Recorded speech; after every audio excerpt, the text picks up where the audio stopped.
Doc, 10 p.m. na, gising pa rin po yung anak ko. Ilang oras po ba dapat ang kanyang tulog? Hi, this is Dr. Candice Iller and I'm a general pediatrician. Now, let's talk about sleep or pagtulog na napaka-importante po sa paglaki ng ating mga anak. Now, as a pediatrician, I usually encounter parents who ask me, ano po ba yung mga magandang vitamins, pampagana, pampatangkad, or pampatalino? And I usually ask them also, kamusta po ang tulog ng inyong anak? So, ano po ba yung importance ng sleep in children? Number 1, para po sa paglaki or growth. So, alam nyo ba na habang natutulog po yung mga bata, doon po nagre-release ang body nila ng growth hormones, and this happens 70% of the time. Kaya if you remember po, when we were younger, our lolo, lola, and our parents would tell us, matulog ka para tumangkad. And this is really true. Kung kulang po sa tulog ang mga bata, is pwede po maapektuhan ang kanilang height. Now, pangalawa, ang purpose po ng ating sleep is para po sa ating utak at pag-aaral or brain development and learning. So habang natutulog po yung mga bata, parang nag-organize po sa utak nila.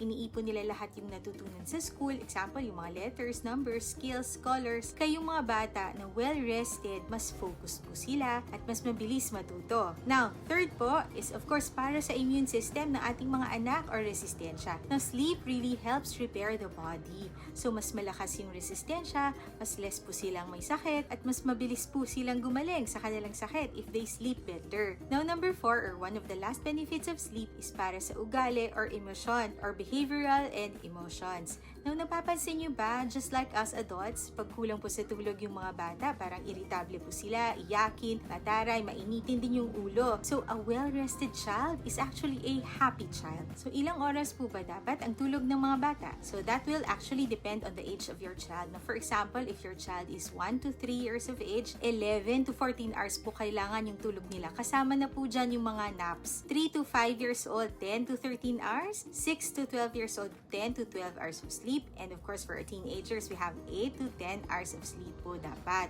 Tatlong pedia tips para mahimbing ang tulog ng ating mga bata. Number 1, no gadgets. So, 1 hour before bedtime, because kasi yung mga bright screens na yan can make it harder for the child's brain to relax and prepare themselves to sleep. So, some of them would become very active once exposed to the screen. So, kung pwede po, wala po munang screen during night or lesson po. Number 2, same bedtime po every day, kahit weekend. So, because the body clock needs also a routine. So, number 3, meron po tayong sleep routine na tinatawag. So, example, after dinner, may maliligo na, and then prayer time, and then sleep. So, kasi ang tulog po, parang libre siyang gamot. So, kung maayos po yung tulog ng mga bata, maayos din po yung growth nila, maayos po yung grades nila, at maayos din po yung mood ng ating mga anak. Now, however, if your child has trouble sleeping, especially if they are snoring loudly at night or wakes up tired, then best po to bring your child to the nearest pediatrician for